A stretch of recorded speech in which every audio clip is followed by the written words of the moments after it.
निहोरा यादव जी दें, जेडीयू से निहोरा यादव जी हमारे साथ। निहोरा जी। धन्यवाद अनुराग जी, जरा बीच में कोई इंटरप्ट न करें, यही आग्रह है। गारंटी नहीं लेता सर मैं, निवेदन नहीं कर सकता। हाँ, नहीं नहीं, मैं ये कह रहा हूँ जी। पहले राहुल गांधी से शुरू करता हूँ, तब एसआईआर पर आऊंगा। हाँ। राहुल गांधी एक कहते फिर रहे हैं कि हमको संविधान बचाना है, डेमोक्रेसी बचाना है। अब पता नहीं, हम लोग तो देखा है इनके काल 75 का काल किस प्रकार संविधान बचा रहे थे, किस प्रकार लोकतंत्र बचा रहे थे। बिहार तो सबसे करीबी से देखा है और देश भी देखा है। तो ये संविधान बचाने वाले नहीं, ये लोकतंत्र बचाने वाले नहीं है, इसको समाप्त करने वाले हैं। इसीलिए एसआईआर पर सवाल उठाने का काम हो रहा है। अब मैं शुरू करता हूँ एसआरआई पर कि देखिए, इसकी एक प्रक्रिया है। आज जो भी आरोप लगा दोनों राजकुमार, मैं राजकुमार कहता हूँ, तो दिल्ली का राजकुमार, एक पटना का राजकुमार, जो भी आरोप लगा रहे हैं अनुराग जी, कर गड़बड़ी हुई है। गड़बड़ी और त्रुटि नहीं समझते हैं दोनों कि गड़बड़ी किसको कहते हैं, त्रुटि किसको कहते हैं। जो है एसआईआर का ड्राफ्ट हुआ, इसमें गड़बड़ी कैसे हो सकता है, त्रुटि हो सकता है। और इसके लिए जब भी चुनाव आने वाले होते हैं, चाहे लोकसभा का हो या विधानसभा का हो, इलेक्शन कमीशन ड्राफ्ट कॉपी मान्यता प्राप्त राजनीतिक दलों को, जो जिले स्तर का है, जिला निर्वाचन पदाधिकारी बुलाकर वो ड्राफ्ट कॉपी सुपुर्द करता है और कहता है इसकी त्रुटियों में जो भी संशोधन करना है सलाह दीजिए, ये छूटा बढ़ा। तो ये लोग तो नहीं किया उस समय इन्होंने। राजकुमार है भाई, पार्टी वंश का पार्टी है, अभी तक राजशाही है, लगता है कि हमसे सत्ता कैसे मोदी जी ने ले लिया। देखिए, बात यहाँ है, बात यहाँ कि जो दशकों राज किया, उसको यह लग रहा है कि मोदी जी ने सत्ता कैसे हमसे ले लिया। जबरन सत्ता नहीं लिया। जिस प्रकार अब सारा संवैधानिक सिस्टम, डेमोक्रेटिक सिस्टम को समाप्त करके आप सत्ता पर हासिल करना चाहते हैं, वह मोदी जी ने नहीं किया। जनता ने सत्ता दिया। अगर जनता आपको चाहेगी तब सत्ता देगी।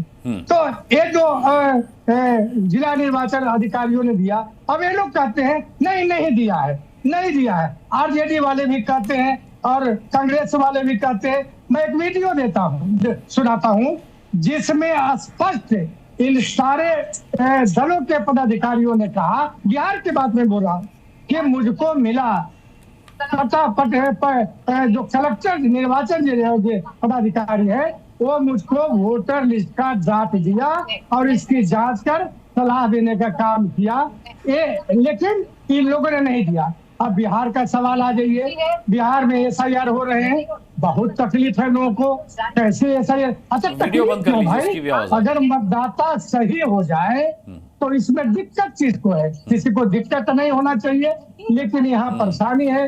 परेशानी इसीलिए भी है कि कहीं न कहीं इन लोगों ने ही गड़बड़ी किया है, इन लोगों ने ही गड़बड़ी किया है, इसीलिए तकलीफ है। ठीक है निहोरा जी, मैं आता हूं। अरविंद मोहन जो है वो बिहार से ही आते हैं, हमारे सीनियर जर्नलिस्ट, और बिहार की पॉलिटिक्स पर, बिहार के पूरे राजनीतिक घटनाक्रम पर बहुत पैनी और लाजवाब नजर रखते हैं।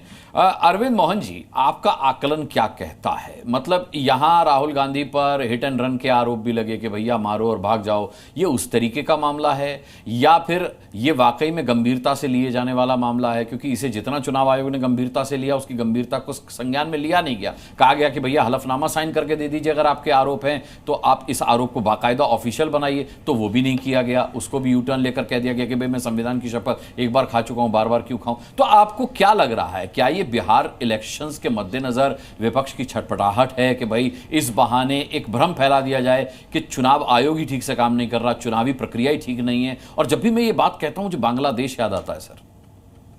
देखिए, ये जो है जब से शुरू हुआ है SIR तब से कई तरह के सवाल उठ रहे हैं, और सवाल सिर्फ उठने का ही नहीं है, कई सवाल जेन्युइन है कि अपने पुराने पहचान पत्र को चुनाव आयोग नहीं मान रहा है, पुरानी लिस्ट से क्या है, क्या क्या दस्तावेज मांगे हैं, और पॉलिटिकल एक मैसेज उस समय से दिया जा रहा है कि कौन लोग बांग्लादेशी और रोहिंग्या, और ये उसमें कौन फेल हुआ कौन पास हुआ, ये अब आगे एक वैल्यूएशन का चीज़ है। लेकिन कांग्रेस ने जिस तरह से इस सवाल को उठाया है, ख़ासतौर से अब राहुल गांधी ने जिस तरह से, मुझे लग रहा है कि वो पॉलिटिकली कहीं ना कहीं ज़मीन पकड़ने लगा है। और पहला तो उसका फ़र्क यही दिखाई दे रहा है कि इंडिया गठबंधन जो बिखरा हुआ था वो फिर से एकजुट होता दिखाई दे रहा है, सड़क पे भी और इसमें भी। लेकिन राहुल गांधी के हर कैंपेन की तरह ये शक बना रहेगा कि ये कैंपेन चुनाव आयोग से लेकर संसद के बीच की आधे किलोमीटर की सड़क पर रहेगा, या फिर गांव की सड़कों तक भी पहुंचेगा या नहीं पहुंचेगा, क्योंकि मुद्दे उन्होंने बहुत उठाए हैं और बार बार कांग्रेसी वो गणेश परिक्रमा से बाहर निकलने की कोशिश कांग्रेसी करते नहीं, तो वो अपनी जगह है। लेकिन इसको मैं मानता हूं कि अगर बल मिला है, और आज के तारीख में हम सब लोग लगातार महीने भर से ये चर्चा चला रहे हैं और अभी भी ज़रूरत महसूस हो रही है, तो उसकी बड़ी वजह इसमें बीजेपी और एनडीए के लोगों का रोल भी है। ठीक है, जो पहले दिन से ये बोल रहे हैं कि चूंकि वो चुनाव हारने वाले थे इसलिए ये कह रहे हैं। अरे भाई, जब ये तो मतदाता लिस्ट बन रहा है, मैं आपकी बात यहीं से कंटिन्यू करने का मौका दूंगा। इस वक्त एक बड़ी खबर आ रही है, वो दे दूं, फिर आप अपनी बात पूरी कीजिएगा। राहुल गांधी से जुड़ी इस वक्त की बड़ी खबर है। राहुल गांधी ने अपनी जान का खतरा बताया है। सावरकर से जुड़ा मानहानि का ये मामला है। पुणे कोर्ट में राहुल गांधी ने पुणे कोर्ट में ये मामला है, और इस पर राहुल गांधी ने आशंका जाहिर की है। उन्होंने कहा है कि मुझ पर जान का खतरा है। सावरकर पर टिप्पणियों के मामले में उनकी पेशी होनी है, जिसे लेकर के राहुल गांधी ने कहा है कि उन्हें अपनी जान का खतरा है। अरविंद मोहन जी, आप अपनी बात पूरी कीजिए। वही तो, जब चुनाव आयोग की जगह शासक दल और या शासक गठबंधन जिम्मा लेके सारी बातें बोलने लगे, और सिर्फ चुनाव के आयोग के फैसलों या गिनती वाले फैसलों की नहीं, चुनाव के नतीजों तक बात होने लगे, तो मुझे लगता है इससे और ज़्यादा बल मिलता गया है। तो राहुल गांधी के कैंपेनिंग का जितना असर है, मैं मानता हूं कि बीजेपी के प्रवक्ताओं का और बीजेपी के बोलने का भी ये असर है। क्योंकि अगर आयोग कई जगह कई गलतियां, मान लीजिए आपने ठीक कहा कि BLO की गलती है या डिस्ट्रिक्ट लेवल पे गलती हुई है या आयोग कोई डायरेक्शन दे के गलती करा रहा है, वो एक पक्ष है। लेकिन जो गलतियां छोटी पाई गई हैं, और चुनाव, और मेरे ख्याल ये सर्वे उन गलतियों को दूर करने के लिए ही होगा या होता है। भाई, आप बहुत अच्छा शब्द इस्तेमाल कर रहे हैं, गलती, लेकिन क्या विपक्ष यही गलती कर रहा है कि वो गलती को गड़बड़ी बता रहा है?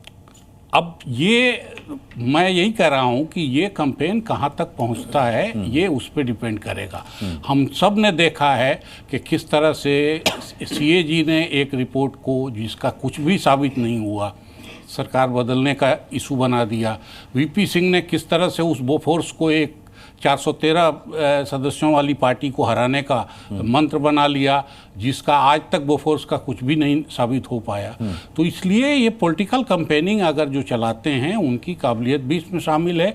और जो जवाब, जैसे मान लीजिए मोदी जी का ही जवाब मैं मानता हूँ, बीजेपी का ही। अब तक राहुल गांधी के जो भी सवाल उठे हैं, वो कई सवालों में हो सकता है कुछ दम हो, लेकिन कोई कैंपेन, इवन महाराष्ट्र के चुनाव पर जो गड़बड़ की बात वो कहते रहे हैं, क्योंकि उन सब पे काउंटर कैंपेन ज़्यादा बढ़िया चला है। लेकिन इस मुद्दे पे मुझे लग रहा है कि राहुल गांधी की बात का जोर पकड़ना और पॉलिटिकल इशू बनना, उसकी एक वजह बीजेपी का ज़्यादा एक्टिव होना। ठीक है, ठीक है।